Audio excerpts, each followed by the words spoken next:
Meus amados irmãos, com muita alegria queremos saudá-los com a paz de nosso Senhor e Salvador Jesus Cristo. Sejam todos muito bem-vindos. Estamos mais uma vez aqui no nosso canal Escola Bíblica Pentecostal em Foco, onde durante esse trimestre estamos estudando esta lição tão gloriosa que trata ou fala sobre Esdras e Neemias, a lição Os Princípios Divinos em Tempos de Crise. Permaneça conosco e já voltaremos com a nossa exposição para os tópicos dessa lição tão gloriosa para as nossas vidas. Muito bem, meus amados irmãos, estamos de volta para a nossa reflexão nessa sexta lição desse terceiro trimestre de 2020. A lição de hoje traz-nos o título Neemias reconstrói os muros de Jerusalém. E, meus amados irmãos, esta lição vai então nos trazer um outro personagem. Vamos aprender sobre Neemias e ver algumas características deste grande homem de Deus e como ele realizou esta obra que aparentemente era impossível, mas que em 52 dias ele pôde ter êxito nesta obra. Portanto, o texto que nós estaremos utilizando é, naturalmente, o texto do livro de Neemias. E esta lição, número 6, ela vai abordar exatamente 6 capítulos deste livro. Ela vai tratar sobre o capítulo 1, o capítulo 2, o capítulo 3, o capítulo 5, o 4 e o 5 e ainda o capítulo 12 deste livro de Neemias. Portanto, meus amados irmãos, nós sabemos que Deus já havia feito muito pelo seu povo. Encontramos o que Deus fez através de Zorobabel, que chegou na primeira leva de repatriados. Também aprendemos algumas coisas em relação a Esdras e agora chegamos a esse terceiro personagem chamado Neemias. A história deste livro, de acordo com alguns expositores, acontece aproximadamente 90 anos depois da repatriação. A Bíblia de Estudo Aplicada, ela apresenta ou divide este livro em 5 pontos. Primeiro, a obra a ser feita. Segundo, o homem para esta tarefa ou para esta obra. Terceiro, métodos e meios empregados para que esta obra seja realizada. Quarto, as dificuldades e, naturalmente, a oposição que foi encontrada para que aquela obra fosse realizada. E quinto, os segredos do êxito. Ou seja, percebam, meus amados irmãos, como nós podemos encontrar esses 5 pontos descritos no livro de Neemias. Nesse contexto de Neemias, 90 anos após a repatriação e 70 anos após a reconstrução do templo, nós vamos encontrar um povo desanimado e quase desesperado. Meus amados irmãos, é interessante que o avivamento produzido naquela época de Zorobabel, junto com Josué, o sumo sacerdote, e posteriormente com Esdras, parece que havia arrefecido. É interessante que o nosso pastor José Orisvaldo Nunes de Lima, o pastor da convenção aqui no estado de Alagoas, ele costuma dizer que o avivamento ele é como a chuva. A chuva chega, ela molha a terra e aí ela cessa. A chuva não fica caindo em todo o ano, ela cai naquele momento e os resultados daquela chuva é que vão acontecer nos desdobramentos, nos dias seguintes, e assim é um avivamento. O avivamento, o despertamento espiritual acontece em um determinado momento e parece que ele, de alguma maneira, ele arrefece, ele retrai-se, mas os resultados deste avivamento podem ser percebidos no transcorrer dos tempos. Percebam, Zorobabel tinha feito uma grande obra, Josué tinha feito uma grande obra, o próprio Esdras tinha feito uma grande obra, mas muita coisa ainda precisava ser feita. Por quê? Porque por mais que um homem de Deus realize algo no seu tempo, sempre haverá mais coisas a serem realizadas. Eu gosto muito de um texto que se encontra em Tito. Tito, capítulo 1, versículo 5, nos diz assim: Por esta causa te deixei em Creta, para que pudesses ou pusesses em boa ordem as coisas que ainda restam. Percebam, Paulo esteve naquela ilha. Paulo realizou uma grande obra naquela ilha, mas deixou o jovem Tito ali para que ele pudesse então realizar as coisas que Paulo não tinha realizado. Glória a Deus, meus amados irmãos. Nós temos que realizar e ser instrumentos de Deus para a nossa geração, mas também temos que preparar outras pessoas para que estas possam realizar as obras que eu não fui capaz de realizar. Neemias era um judeu, de acordo com a Bíblia explicada, um judeu que havia nascido no cativeiro. Notem, Neemias aqui já faziam 90 anos desde que o Ciro havia decretado a repatriação dos judeus e Neemias estava agora na Pérsia. Os imperadores já haviam se sucedido e Neemias servia um novo imperador e, de acordo com muitos expositores, ele havia nascido ali, na Pérsia. Não tinha provado sequer o prazer de ver o templo na sua majestade anterior. Ele não desfrutou de todas as benesses do templo em sua primeira glória e estava muito bem, porque a Bíblia vai dizer que ele era copeiro do rei da Pérsia. Mas mesmo assim, meus amados irmãos, tendo nascido em cativeiro, mesmo sem nunca provavelmente ter ido à Terra Santa, Neemias, ele foi tocado pelo Espírito Santo para reconstruir, para restaurar a terra de seus pais. O livro de Neemias, então, meus amados irmãos, no seu contexto completo, ele se divide basicamente em 3 partes. Do capítulo 1 ao capítulo 7, nós vamos ver a construção do muro e a reparação das suas portas. Do capítulo 8 ao capítulo 10, a consagração do povo. E ainda, do capítulo 11 ao capítulo 13, a confirmação do concerto. Fique conosco, já estaremos voltando com agora sim o primeiro tópico da nossa lição. Então chegamos ao nosso primeiro tópico, Deus responde às orações de Neemias. Este tópico, comumente nós percebemos, dividido em alguns subtópicos. E estes aqui, Deus envia emissários a Neemias, Neemias angustiado jejua e ora, Deus responde às orações de Neemias e Deus despertou o rei a responder às orações de Neemias. Para isso, eu gostaria de chamar a sua atenção para o texto que se encontra em Neemias capítulo 1, e versículo 1 até o versículo de número 2. As palavras de Neemias, filho de Acalias. E sucedeu que no mês de Quisleu, no ano 20º, estando eu em Suzã, a fortaleza, que veio Anani, um de meus irmãos, ele e alguns de Judá, e perguntei-lhes pelos judeus que escaparam e que restaram do cativeiro e acerca de Jerusalém. Olha aí, ele faz essa pergunta. Agora veja a resposta que Anani e os irmãos, os seus companheiros, deram a Neemias. E disseram-me, os restantes que não foram levados para o cativeiro, lá na província estão em grande miséria e desprezo, o muro de Jerusalém fendido e as suas portas queimadas a fogo. Percebam o relatório. Agora, vamos ver a reação de Neemias frente a este relatório. Versículo 4.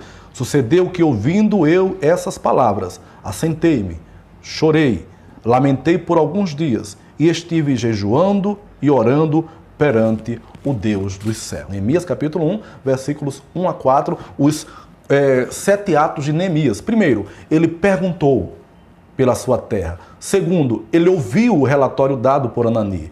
Terceiro, ele sentou-se, certamente atônito diante do relatório que agora ouvia. Quarto, chorou. Quinto, lamentou. Sexto, jejuou. E sétimo, orou. Perceba que aqui neste momento é quando Deus vai começar a marcar e mudar a história de Neemias. É como se fosse o start de Deus para aquilo que Deus haveria de fazer por intermédio de um homem tão quebrantado, de um homem tão humilhado diante dele, que nós vamos encontrar este homem chamado Neemias. E nos versículos subsequentes do capítulo 1, nós vamos então perceber a oração de Neemias, o clamor de Neemias. E, sem dúvida alguma, Deus vai responder este clamor, como nós veremos nas lições que nós veremos a seguir. Neemias, então, ele não perdeu aquela oportunidade. Ele entendeu. Eu creio, meus amados irmãos, que Deus já vinha despertando Neemias. Eu creio que ele já, como um bom grande personagem ali na Pérsia, ele já sabia do que Zorobabel tinha feito. Eu acredito que ele já sabia do que Deus estava fazendo lá em Jerusalém, mas agora não era mais Zorobabel. Agora não era mais Josué.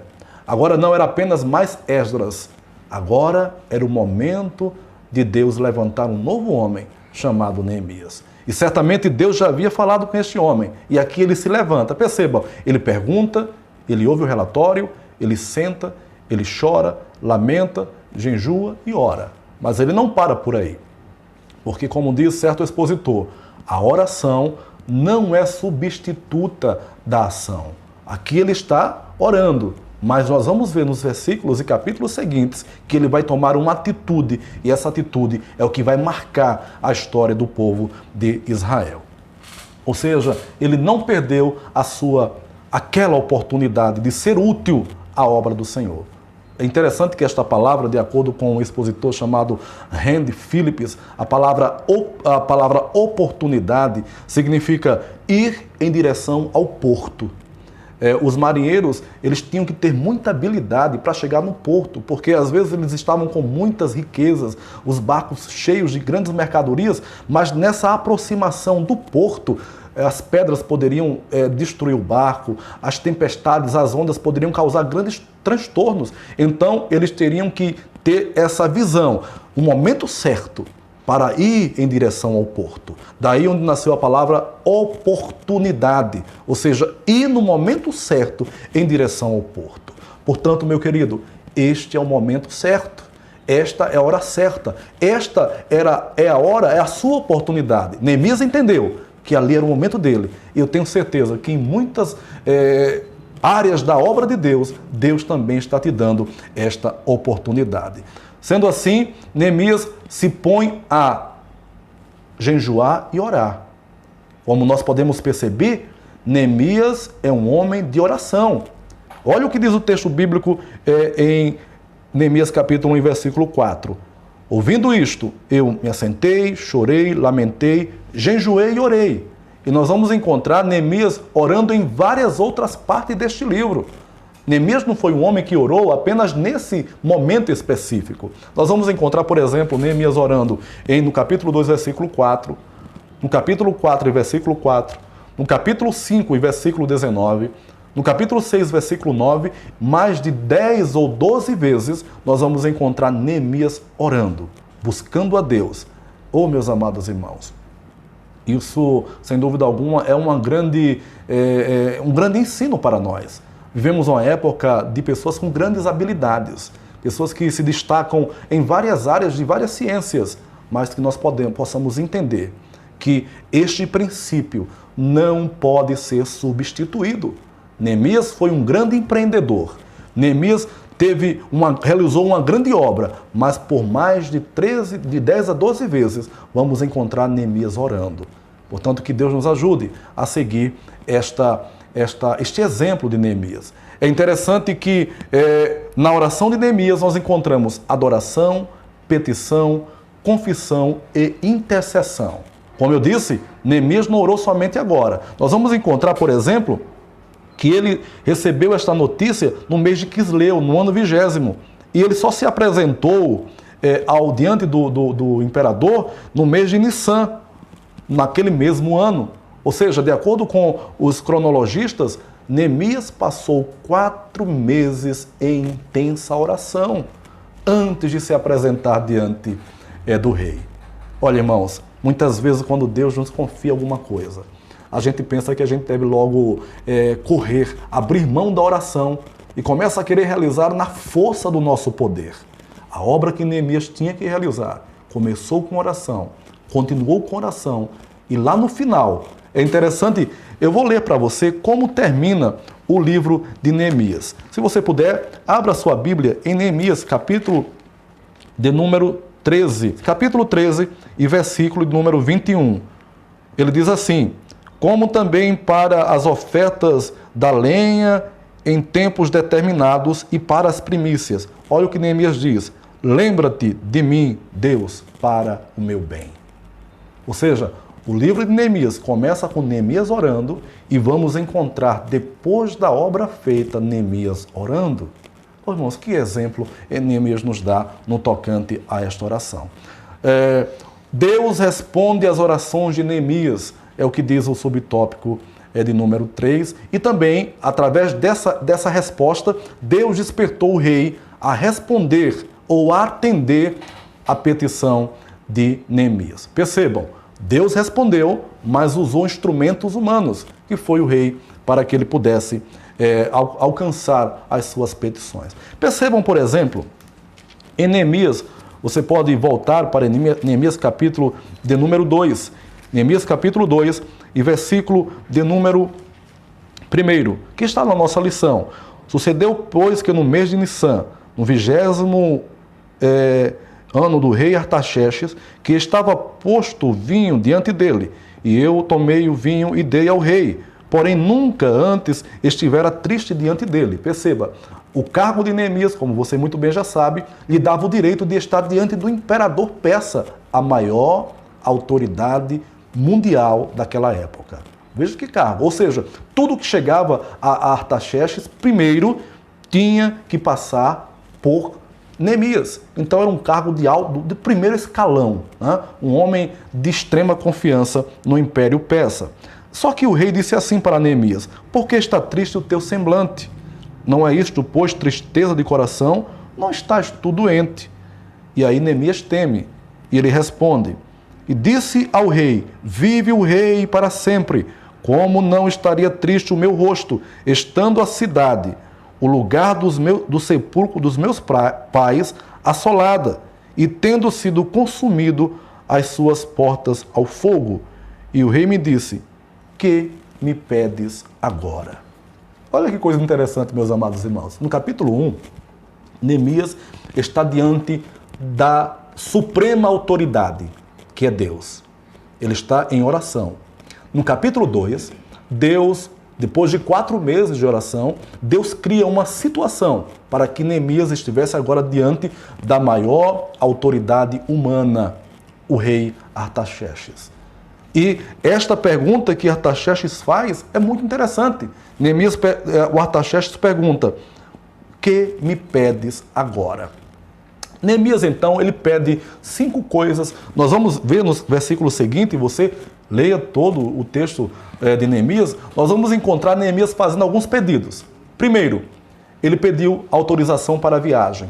Segundo, ele pediu liberdade para reconstruir os muros de Jerusalém. Terceiro, pediu cartas de recomendação e livre curso, como se fosse um passaporte para que ele pudesse sair em várias fronteiras, porque eram muitos os países. A distância entre a Pérsia e Jerusalém era cerca de 1.500 quilômetros, 1.450 quilômetros. Então, haviam vários outros países pelos quais Neemias precisaria passar até chegar ali em Jerusalém. Então ele pediu que o rei lhe desse cartas para que ele pudesse cruzar aquelas fronteiras, um passaporte e ter livre curso. Mas também ele pediu recursos reais para a obra. Você vai encontrar isso no versículo seguinte. E também nós vamos pedir e perceber que ele também pediu proteção do exército persa. E Deus, através do rei persa Artaxerxes, concedeu todos esses pedidos para Neemias. E por que concedeu? Ele mesmo deu. Veja o que diz no capítulo 2 e versículo de número 8. Ele diz assim: como também carta para Asaf, guarda do jardim do rei, para que me dê madeira para cobrir as portas do paço da casa e para o muro da cidade e para a casa em que eu houver de entrar. E o rei mas deu. Ou seja, o rei atendeu. Agora, veja o que Neemias fala. Segundo a boa mão de Deus sobre mim. Neemias entende. Quem estava dando era o rei. Era o canal que Deus estava usando. Mas Neemias sabe de onde vem a bênção, na verdade. A fonte da bênção era o próprio Deus. A boa mão de Deus. Nós vamos encontrar, e eu tenho dito isto aqui aos irmãos, que esta expressão, os olhos de Deus, que nós encontramos no livro de Esdras e Neemias, mostra a onisciência de Deus, enquanto que a boa mão do Senhor mostra a sua onipotência. Tanto os olhos de Deus, quanto a sua boa mão estavam sobre Neemias. Assim, a bênção de Deus chegou para aquele homem de Deus depois de 4 meses de oração. Certo, meus amados irmãos? Quanta informação, quanta riqueza nós podemos aprender com este livro e com estes capítulos tão gloriosos. Leia, reitero, os 13 capítulos, que em cada um deles você vai ver a boa mão de Deus operando sobre a vida de Neemias, tá certo? Terminamos então o nosso primeiro tópico e já voltaremos com o nosso segundo tópico. Sendo assim, meus amados irmãos, chegamos ao nosso segundo tópico, que tem como tema Neemias chega a Jerusalém. Este dividido em 2 subtópicos. Neemias faz levantamento da real situação dos muros e Neemias declara sua intenção em reedificar o muro. Como nós já falamos, meus amados irmãos, Neemias, depois de uma viagem de cerca de 1.500 quilômetros aproximadamente, que duraria entre 3 a 4 meses, uma viagem extensa, nós temos que entender que o contexto era outro, não havia nenhum tipo de veículo a não ser as montarias, né? Então, essa viagem durou aproximadamente 3 a 4 meses e Neemias chega a Jerusalém. Nós vamos encontrar isso.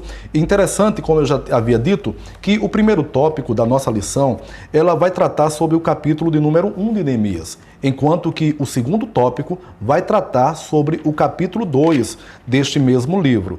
Seja, meus amados irmãos, que Neemias agora nós vamos encontrar faz uma inspeção. Ele havia, no capítulo 1, recebido um relatório do seu irmão Anani sobre o estado de Jerusalém, especialmente do seu muro e de suas portas, mas ele não agiu já de imediato sem antes fazer uma investigação pessoal. Nós entendemos então que todo projeto, irmãos, todo projeto que Deus nos confia a realizar tem que passar por algumas etapas. Perceba, Neemias passou 4 meses orando. Neemias fez uma viagem longa de 3 a 4 meses. Eu acredito que durante essa viagem, Neemias foi nas paradas que eram necessárias, fazendo planejamento, estruturando todo o seu trabalho que deveria ser realizado. Depois, Neemias, quando chega lá em Judá, lá em Jerusalém, ele não vai de imediato já dizer o que iria realizar, mas ele passa um período inspecionando, verificando as informações que havia recebido, para que após isso ele pudesse então apresentar aos seus obreiros a sua proposta, o seu projeto. Aleluia! Olha, irmãos, que nós possamos aprender com essas atitudes de Neemias. Deus tem coisas tão grandes a fazer através de nós e em nós. Nós precisamos entender que Deus é metódico, Deus trabalha com métodos. Deus não é um Deus aleatório, desorganizado. Deus e as coisas de Deus são com ordem e decência.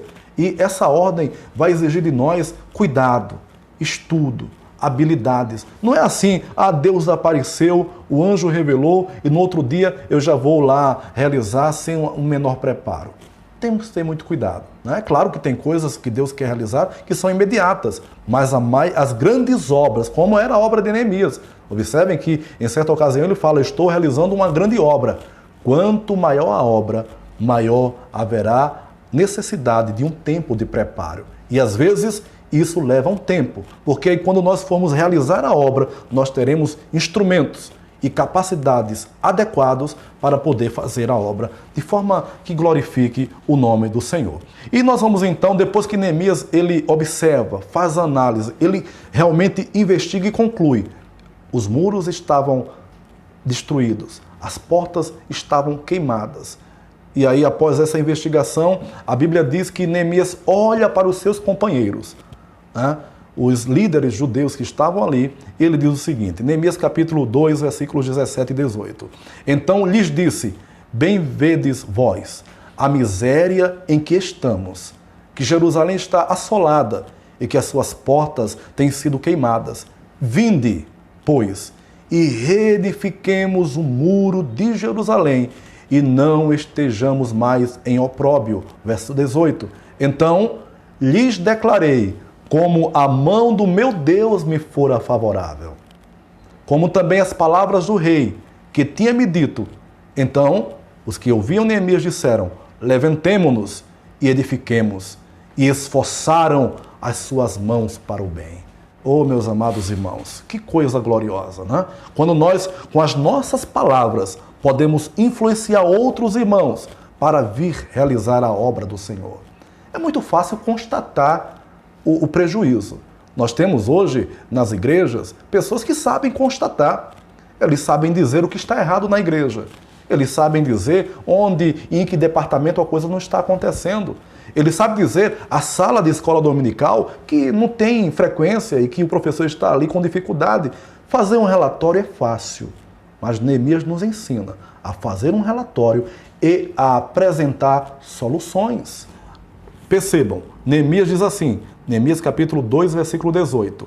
Declarei como a mão do meu Deus me fora favorável. Percebam, Neemias dá testemunho da mão de Deus. Mas olha o que diz a última parte do próprio versículo 18. E esforçaram as suas mãos para o bem. Ou seja, a boa mão de Deus não dispensa o fortalecimento de mãos humanas. Olha, meus amados irmãos, que coisa gloriosa. Havia, como nós temos dito, uma parceria. A boa mão de Deus e a mão de homens. Olha, não tinha como aquela obra não dar certo, meus amados irmãos. Então, vamos entender que nós precisamos estar com a boa mão de Deus, mas também com as nossas mãos fortalecidas para fazer a obra que o Senhor tem nos dado para realizar. Certo? Portanto, meus amados irmãos, Neemias faz o levantamento da situação, Neemias declara a sua intenção e Neemias recebe o apoio dos seus cooperadores para realizar aquela grande obra.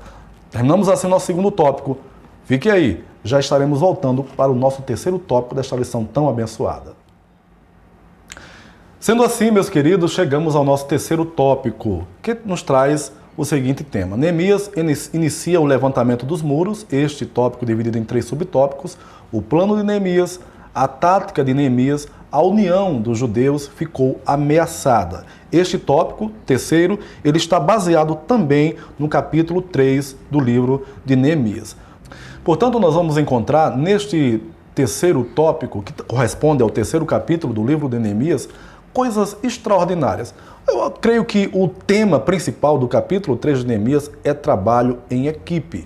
Vamos perceber que neste livro nós encontraremos, nesse capítulo, nós encontraremos que a execução desta grande obra foi feito graças a um trabalho sincronizado de equipe. Então é necessário que haja essa sincronia para que o trabalho do Senhor possa ser bem sucedido. Outra coisa muito interessante que, se você ler, eu recomendo que faça isso, o capítulo 3, vão aparecer vários personagens, vários nomes, cada personagem com um tipo de obra específica, cada um em frente a uma determinada porta. Então, reitero, não era algo aleatório, desconexo, desorganizado, mas cada um tinha que reparar uma parte do muro. É interessante isso, meus amados irmãos, porque nós sabemos que, apesar de nós sermos um em Cristo, nós somos diversos e temos habilidades diferentes. E Deus sabe disso. Deus sabe qual é a sua habilidade. Ou seja, Neemias não colocou na porta do monturo quem deveria estar na porta do peixe. Haviam várias portas lá no muro de Jerusalém. Era comum naquela época que os muros tivessem essas portas. Cada um foi colocado num lugar onde teria habilidade para realizar aquela obra. Ou seja, na casa de Deus, todos, indistintamente, têm a sua função. Não há pessoas que não tenham algo a ser realizado. Neemias entendeu isso. E é claro que, para ele saber sobre o que cada um faria, ele precisava conhecer quem ele tinha. Então, meus amados irmãos, o líder precisa também entender que muitas pessoas têm habilidades que ele não tem, e essas habilidades serão usadas na reconstrução da obra do Senhor. Outra coisa muito interessante, veja aí, Neemias capítulo 3, o que diz o versículo 1. E levantou-se Eliasibe, o sumo sacerdote, com seus irmãos, os sacerdotes, edificaram a porta do gado, a qual consagraram, e levantaram as suas portas, e até a torre de Meá consagraram até a torre de Ananel. É interessante que nesse processo de reconstrução das portas, da restauração, algumas portas, você vai ver no capítulo 3, algumas portas foram restauradas, mas outras foram reconstruídas. E outra coisa muito interessante, meus amados irmãos, que essa porta que foi consagrada não foi por outros obreiros, mas foi pelo sumo sacerdote. Você não vai encontrar nas outras portas as portas sendo consagradas. A única porta que foi consagrada foi essa primeira porta. Por quem? Pelo sumo sacerdote e pelos sacerdotes, porque, de acordo com alguns expositores, era a porta das ovelhas ou a porta do gado, por onde haveria de entrar os animais que seriam colocados para serem imolados no templo. Portanto, aquela obra ali era uma obra específica para o sumo sacerdote e para os sacerdotes.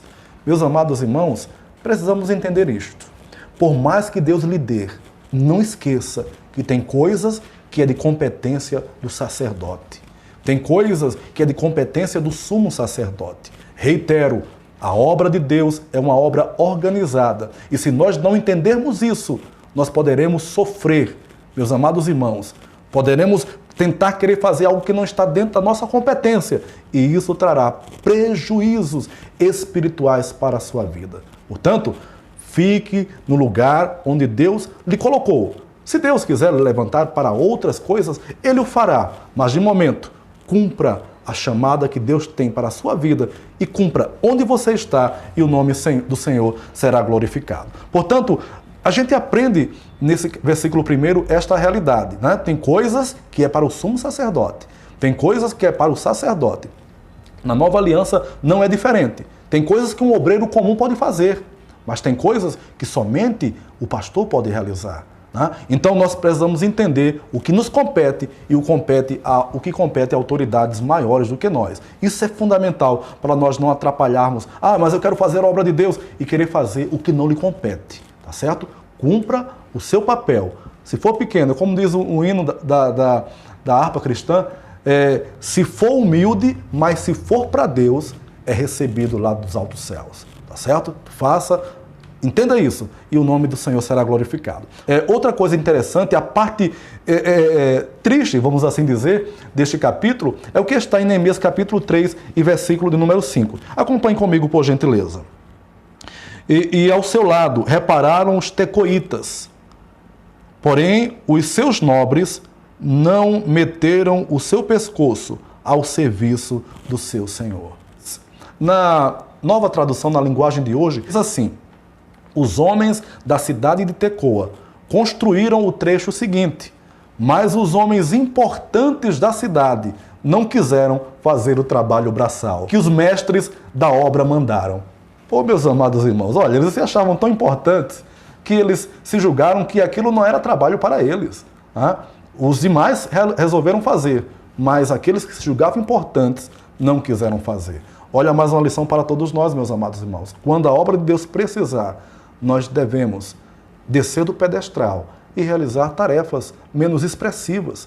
Talvez você seja um pregador da palavra, um professor da palavra, talvez você seja um obreiro consagrado, mas poderá haver momentos na sua trajetória que a obra de Deus vai requerer de você em coisas mais simples. E você não pode, e eu não podemos nos abrogar nos nossos títulos e fazer como os nobres de Tecoa, dizer, não, esse trabalho braçal não me compete, é para outros. Você não sabe quem sou eu, né? Tem pessoas, nós vimos agora há pouco um relato de alguém, de uma autoridade que chegou para um guarda e disse assim, você não sabe quem sou eu? Né? E um certo expositor, um certo jornalista disse assim, que a resposta certa seria a seguinte, ora, se nem você sabe quem você é, como eu posso saber? Porque uma pessoa que se julga tão importante, que não pode fazer outros trabalhos simples, talvez ela não sabe ainda quem de fato ela é. Portanto, meus amados irmãos, o capítulo 3 de Neemias vai mostrar esses panos de fundo, vai mostrar tanto unidade quanto diversidade. Unidade num propósito, todos juntos em um mesmo propósito. E diversidade porque cada um, de acordo com as suas habilidades, desenvolveram um trabalho para o Senhor. Ou seja, havia ali envolvimento e comprometimento. E outra coisa muito interessante, olha como Deus é justo, olha como Deus é soberano. Sabe o que Deus fez? Deus pegou pessoas desconhecidas, pessoas que nós não vamos ouvir sendo faladas em nenhum outro local da Bíblia. E Deus, pelo Espírito Santo, mandou que o nome dessas pessoas fossem registradas no capítulo 3 de Neemias. Olha, irmãos, que coisa interessante. Você talvez seja um desconhecido, mas o que você está fazendo, se for para Deus, está registrado. porque Deus não é injusto para esquecer da nossa obra. Portanto, no capítulo 3, nós podemos entender que para cada crente, Deus tem uma função específica, respeitando as suas limitações, respeitando o seu comprometimento. É como diz o hino 93 que nós citamos agora há pouco. Olha o que diz o hino 93 da harpa cristã. Para cada crente, o mestre preparou um trabalho certo quando o resgatou. O trabalho a que Jesus te manda aqui, como será feito se não for por ti? Então, levante a sua cabeça. Se for humilde, como diz a continuação do hino, mas se for para Deus, ele é recebido e o nome do Senhor é glorificado. O pastor Elinaldo Renovato, no seu livro, é o livro que vai tratar sobre esse tema de Neemias, ele fala uma coisa muito interessante, né? Esse livro aqui de Neemias, que vai tratar exatamente sobre essa temática. Ele fala assim: um bom líder não é aquele que manda, mas é aquele que comanda. E ele diz ainda: pouco adianta ter posição e não ter disposição. Olha aqui duas coisas interessantes para os líderes atuais. Não é só mandar, mas é comandar. Não é ter apenas posição, mas ter disposição. Que Deus te abençoe, meu amado irmão, em nome de Jesus. Voltaremos para o nosso quarto tópico. Chegamos então, meus queridos, ao nosso quarto tópico. Este tópico também, ele está no capítulo 4 de Neemias, portanto, recomendo a leitura. E ele vai tratar agora sobre o levantamento dos muros provocou grande oposição. Primeiro subtópico, iniciada a edificação dos muros. E o segundo subtópico, o muro foi concluído. Muito bem, meus amados irmãos, em Neemias nós podemos encontrar, como nós já falamos, duas coisas que não faltam na obra de Deus. São auxiliadores entusiasmados, nós encontramos, vinde e edifiquemos, mas também opositores persistentes. Duas coisas que não faltará na obra que Deus quer realizar na minha vida e através de mim, e na tua vida e através de você. Pessoas entusiasmadas vai aparecer, mas também uma oposição persistente. Toda missão, anote isso, toda missão, ela vai ter aceitação e resistência, ou aceitação e oposição. Veja o que Jesus falou para os seus discípulos em João capítulo 15, versículo 20. Lembrai-vos da palavra que eu vos disse, não é o servo maior que o seu senhor. Se a mim me perseguiram, também perseguirão a vós. Se guardaram a minha palavra, também guardarão a vossa. Perceba, Jesus falou que na obra que os discípulos e os apóstolos estariam realizando, haveria aceitação e rejeição. Foi assim na época de Neemias. Foi assim na época dos apóstolos de Jesus Cristo. É assim na história da igreja e é assim na sua vida. Toda a missão que Deus nos confia terá apoio e terá resistência, terá aceitação e terá rejeição. Então, quando a obra foi iniciada, a Bíblia vai nos mostrar que levantou-se os opositores. Nós não iremos falar muito sobre esses opositores, porque esses opositores serão objeto da nosso estudo na lição de número 9.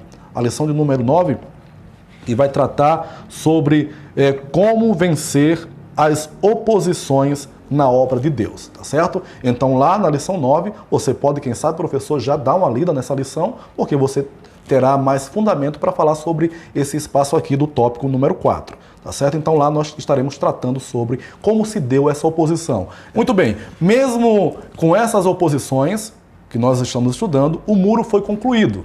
Em Neemias capítulo 6 e versículo de número 15, vai nos dizer o seguinte, acompanhe comigo, por gentileza.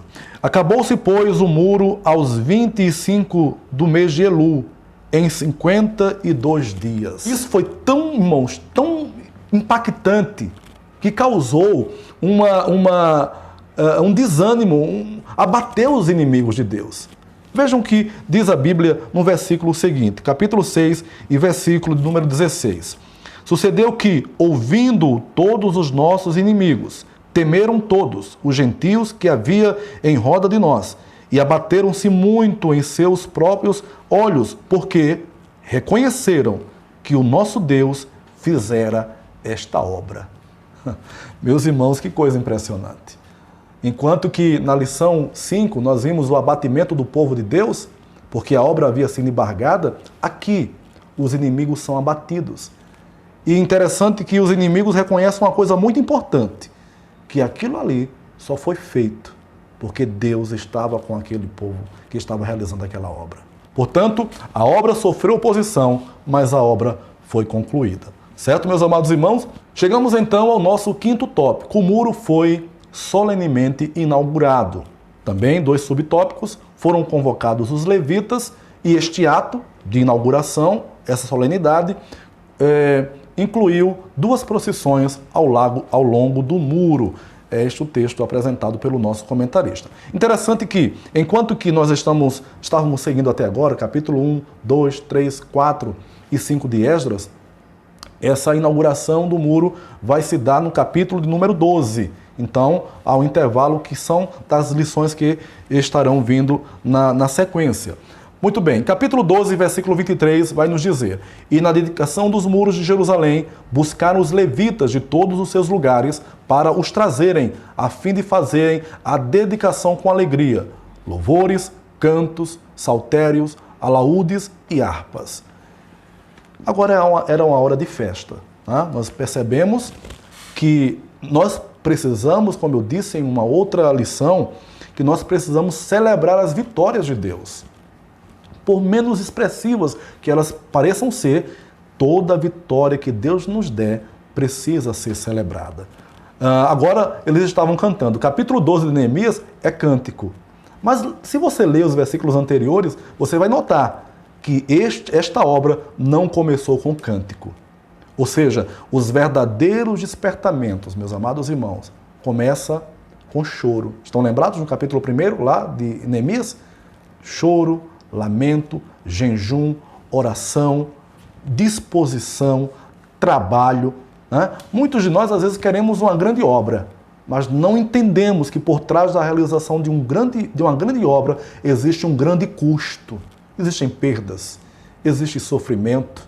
Né? Eu estava lendo um livro de John Maxwell que fala sobre as habilidades do líder e mostra que entre as habilidades do líder, o líder passa pela escola do sofrimento.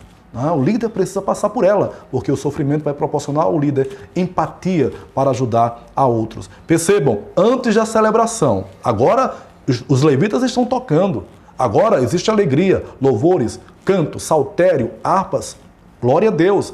Mas antes de tudo isso, nós vamos encontrar oração, jejum, lágrima, exposição da palavra. Nós vamos ver que foi necessário um curso teológico para os judeus que estavam repatriados, que haviam esquecido até como eram os princípios bíblicos, e foi necessário Esdras dar uma formação bíblica, teológica para os repatriados.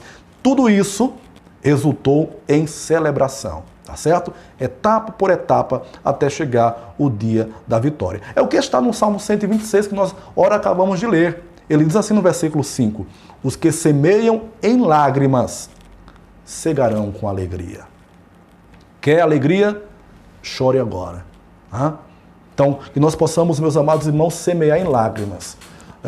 É verdade que hoje a igreja tem chorado pouco. Eu recordo que os pastores mais antigos costumam dizer que os crentes antigos tinham 2 coisas que eles não esqueciam de levar à igreja. Era a harpa cristã. Hoje você quase que não encontra um crente, ainda encontra com a Bíblia, né? Muitos nem a Bíblia levam, né? Mas a harpa cristã e um lenço. A igreja era mais quebrantada. Eu recordo, nasci praticamente em um berço evangélico e era comum os crentes chorando, né, clamando ao Senhor com lágrimas. Hoje nós estamos vendo no Brasil uma situação bem interessante. Algumas estatísticas apontam que em menos de 10 anos o Brasil será um país majoritariamente evangélico. E muitas pessoas acham que isso é fruto de alguém que agora teve uma visão, uma revelação, e que agora eu aprendi a evangelizar. Quanta pretensão! O que o Brasil está colhendo agora, e se colher com alegria, é porque os nossos antecessores semearam em lágrimas. E se nós quisermos que os nossos que virão, as próximas gerações, também semeiem um grande avivamento, façamos como o Salmo 126 diz: os que semeiam em lágrimas cegarão com alegria. Às vezes nós não podemos falar, pregar, não podemos fazer uma série de coisas. Agora, a escola da oração e essa semeadura em lágrimas está aberta para todos os crentes. Portanto, meus amados irmãos, que nós possamos, então, celebrar as grandes vitórias, que são frutos de um processo, de um projeto que Deus nos levantou para realizar, que envolve várias etapas: lágrimas, choros, perda, sofrimento, exposição da palavra, mas vai chegar um momento que vai ser o momento da celebração. Viva o seu momento, que você está vivendo agora, e deixe que o Senhor Deus vai tratar em que o capítulo 12 chegue também da sua vida, que é o capítulo da celebração. Sendo assim, nós terminamos o nosso quinto tópico, que envolveu 2 subtópicos pequenos. Foram convocados os levitas e o ato inclui 2 procissões ao longo do muro. Concluímos então esse quinto tópico. Essa lição é diferenciada, né? São 6 tópicos. E vamos então ao nosso 6º e último tópico, em nome de Jesus. Com isso, meus queridos irmãos, chegamos ao nosso 6º tópico, né? Essa lição é atípica, ela foi dividida em vários tópicos, e o 6º é: os muros trazem ensinos simbólicos importantes. O pastor Eurico Bergsten, ele tentou trazer uma aplicação, uma contextualização para o simbolismo dos muros que foram restaurados por Neemias.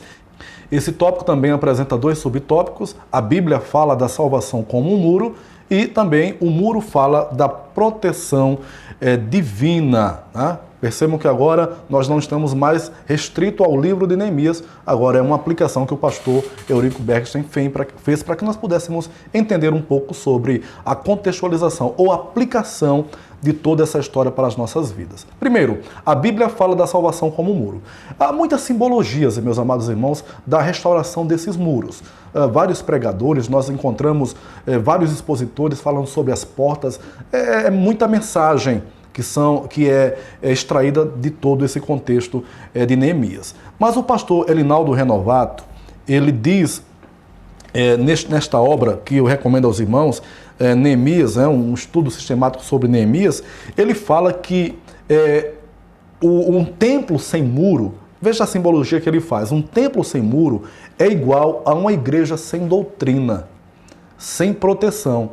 E ele diz: portas queimadas são sinônimos de liberalismo que domina muitas igrejas. Ou seja, portas que permitem a entrada do mundanismo. Perceba como o pastor ele faz essa aplicação bem contextualizada. Sem muro significa sem doutrina.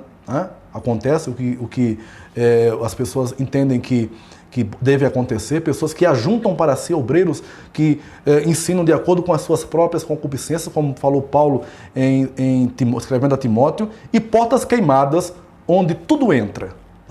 Ou seja, o mundanismo, o liberalismo, e aqui para nós, meus amados irmãos, é que nós vimos na igreja evangélica. Um certo expositor norte-americano, ele disse que lá na América, nos Estados Unidos, o cristianismo primeiro se popularizou e depois ele se banalizou. E parece que é o que está acontecendo no Brasil, né? O cristianismo hoje é popularizado. É status ser gospel. O culto evangélico, a liturgia evangélica, primeiro se popularizou. Mas nós estamos vendo agora a banalização. E aí, meus amados irmãos, precisamos ter muito cuidado, porque pode ser que esses templos estejam sem muros e com as portas queimadas, certo? Muito bem, mas ainda falando sobre os muros, nós sabemos que o profeta Isaías, ele, cerca de 300 anos, por ocasião agora da restauração dos muros, né? Aproximadamente 300 anos, ele havia falado uma coisa muito interessante. Veja o que disse o profeta Isaías. Isaías capítulo 60, versículo 18. Nunca mais se ouvirá de violência na tua terra, de desolação ou destruição nos teus termos, mas aos teus muros chamarás salvação e às tuas portas louvor. Ou seja, o profeta Isaías, já 300 anos antes desse contexto de Neemias, aproximadamente 300 anos, já mostrava que chegaria uma época em que os muros não seriam mais desolados, né? E que não haveria mais violência contra o povo de Deus dentro ali do muro. O profeta, claro, mostra que haveria restauração.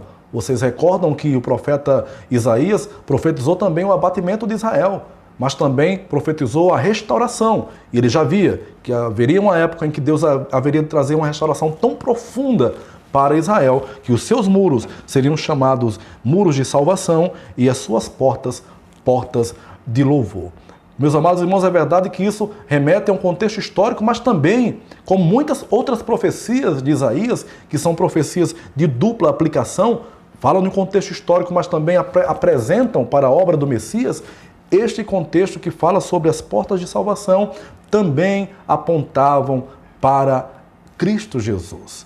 Ou seja, a restauração que Cristo traria, não somente para um local, não somente para um templo físico, mas em especial a restauração que Cristo traria e a salvação que ele traria para toda a humanidade. Também esse contexto mostra, meus amados irmãos, sobre o que vai acontecer. Nós que somos pré-milenistas, nós acreditamos que Cristo haverá também de reinar a partir de Israel.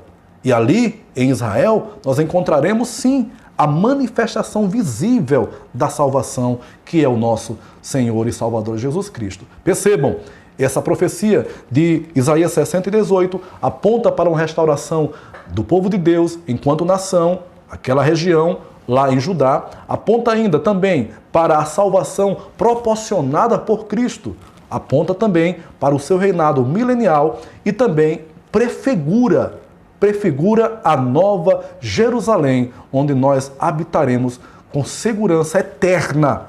E essa segurança proporcionada pelo nosso Salvador. Por isso que as portas desses muros serão chamados muros de salvação. Ou seja, tudo proporcionado pelo nosso Senhor e Salvador Jesus Cristo. Com isso, meus amados irmãos, chegamos ao fim de mais uma lição. O livro de Neemias fala sobre quebrantamento, oração, liderança, trabalho em equipe, oposição e sucesso. E, claro, meus amados irmãos, tudo isso que nós aprendemos neste livro não é apenas um relato histórico que nós lemos para entender o que Deus fez no passado. Não, a Bíblia não tem apenas esse caráter histórico. Veja como Paulo, por exemplo, via esses fatos históricos do Antigo Testamento. Romanos capítulo 15, versículo 9. Porque tudo o que dantes foi escrito, para nosso ensino foi escrito. Para quê? Pela paciência e consolação das Escrituras, tenhamos esperança. Tudo o que nós lemos, tudo o que nós vimos no livro de Neemias, não é apenas um conto histórico, não é apenas um relato histórico, mas é para que através dele nós possamos entender que como a boa mão de Deus estava sobre Neemias, para que ele pudesse realizar uma obra quase que impossível em apenas 52 dias, a boa mão de Deus também está com a igreja. Está na minha vida, está na sua vida, está mesmo com a oposição que nós estamos enfrentando neste momento. Mas a boa mão do Senhor, ela está conosco. Portanto, não desanime, não baixe a sua guarda. Faça como os obreiros da época de Neemias. Em uma mão eles tinham uma pá e na outra eles tinham uma espada. Que você possa estar trabalhando e vigilante. Não desista. A obra é dura, é extensa. Você vai sentir as dores referentes ao seu trabalho. A dor faz parte do crescimento. Mas não desista, porque em nome de Jesus, para a igreja, haverá o nosso capítulo de celebração. Aqui na terra, nós já iremos desfrutar alguns momentos de celebrar, mas o maior e mais glorioso capítulo da igreja será quando nós estivermos diante das bodas do Cordeiro, onde estaremos celebrando eternamente ao lado do nosso Salvador. Portanto, permaneça firme, constante, volte a fazer o seu trabalho se você parou, porque certamente grande é a obra e você não pode parar de fazê-la. Que Deus abençoe a todos em nome de Jesus. Nós queremos convidá-lo a deixar o seu like. Compartilhe este ensino a outros professores, mesmo que não sejam pessoas referentes à escola bíblica. Mande para outras pessoas que gostam e precisam ouvir uma palavra de exortação, de edificação, de encorajamento. Envie para elas esta palavra. E se você ainda não é assinante do nosso canal, neste momento se inscreva para que o nome do Senhor seja glorificado. Ative as notificações para que você possa receber também assim que nós enviarmos um novo vídeo aqui no canal. E assim nós, de forma unidas, unida, possamos crescer no conhecimento de nosso Senhor e Salvador Jesus Cristo. Um forte abraço e até a próxima aula, em nome de Jesus.